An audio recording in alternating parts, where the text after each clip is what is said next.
নমস্কার বন্ধুরা, মিঠুর কুকিং চ্যানেলে আপনাদেরকে আবারও স্বাগত। দুদিন আগে আমাদের বাড়ির একটা অনুষ্ঠানের এই পাবদা মাছের ঝালের রেসিপিটা হয়েছে, ভাবলাম আপনাদের সাথে শেয়ার করি।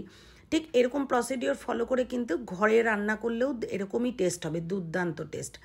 তো চলুন দেখে নিই কীভাবে দাদাটা রান্না করেছে। পাবদা মাছগুলো ভালো করে ধুয়ে জল ঝরিয়ে নিয়েছে, দেখুন ঝুড়িতে রেখে। এরপর লবণ, হলুদ আর কাঁচা সর্ষের তেল মাখিয়ে নিয়েছে।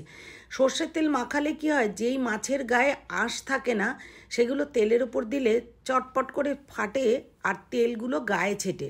যদি এই রকম ধরনের মাছের গায়ে সর্ষের তেল লাগিয়ে নেন, মানে লবণ হলুদের সাথে সর্ষের তেল মাখিয়ে নেন, তাহলে কিন্তু ফেটে তেলগুলো গায়ে আসে না।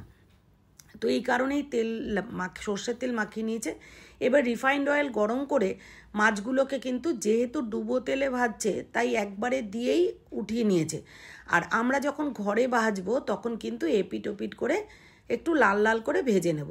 দেখুন সমস্ত মাছগুলো একটা ট্রেতে তুলে রাখছে। তো এইভাবে করে ট্রেতে একসঙ্গে রেখে দেওয়ার পর কিন্তু মাছগুলোকে পরপর সাজিয়ে নেবে। তো আমার এই রান্নাটা যেহেতু দেখতে এবং খেতে ভালো লেগেছে, ওই জন্য আপনাদের সাথে শেয়ার করছি এই রান্নাটা। দেখুন মাছগুলো এক জায়গায় ভেজে তুলে রেখেছে। এরপর কিন্তু কড়াইতে তেল গরম করেছে, সর্ষের তেল। তার মধ্যে সমস্ত মশলাগুলো দিয়ে দেবে, বাটা মশলাগুলো।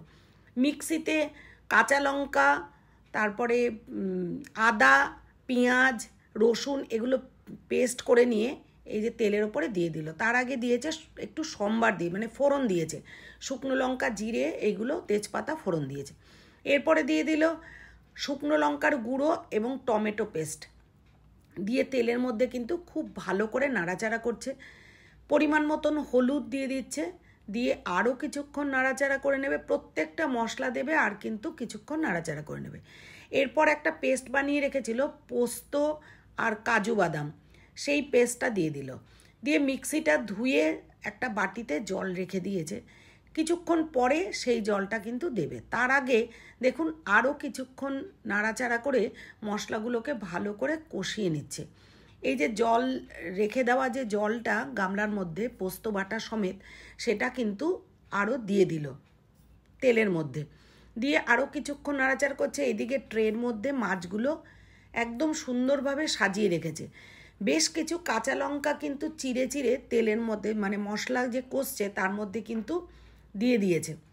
আমার এই চ্যানেলটা যারা সাবস্ক্রাইব করেছেন এবং সাপোর্ট করছেন প্রচুর পরিমাণে, আমার পাশে আছেন, তাদেরকে অসংখ্য ধন্যবাদ। আর যারা এখনও সাপোর্ট করেননি তারা প্লিজ সাবস্ক্রাইব করে ফেলবেন। দেখুন ধনেপাতা ভালো করে ধুয়ে কুচি করে রেখেছিল, সেটা দিয়ে দিল। আর দিয়ে দিচ্ছে সস, টমেটো সস।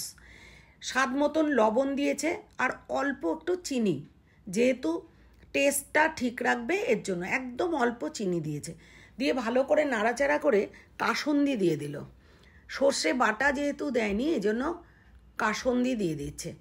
পুরো পরিমাণ মতন কাসুন্দিটা দিয়ে বেশ কিছুক্ষণ ফুটতে দিলে কিন্তু গ্রেভিটা একেবারেই রেডি হয়ে যাবে। তো এরপর এই গ্রেভিটা আরও কিছুক্ষণ ফুটিয়ে নিয়ে মাছের উপর দিয়ে একদম ছড়িয়ে ছড়িয়ে দিয়ে দেবে।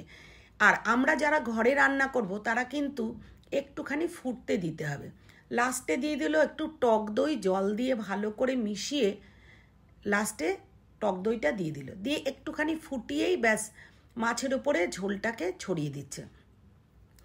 আর আমরা যারা ঘরে রান্না করব অল্প পরিমাণে, তারা কিন্তু এই সময় মাছ ভাজাগুলোকে ঝোলে একটু দিয়ে একটা দুটো ফুট দিলেই কিন্তু নামিয়ে ফেলবো। দেখুন প্রচুর পরিমাণে কাঁচা লঙ্কা চেরা দিয়েছে, উপর থেকে একেবারে গার্নিশিংয়ের মতন হয়ে রয়েছে। Thanks for watching.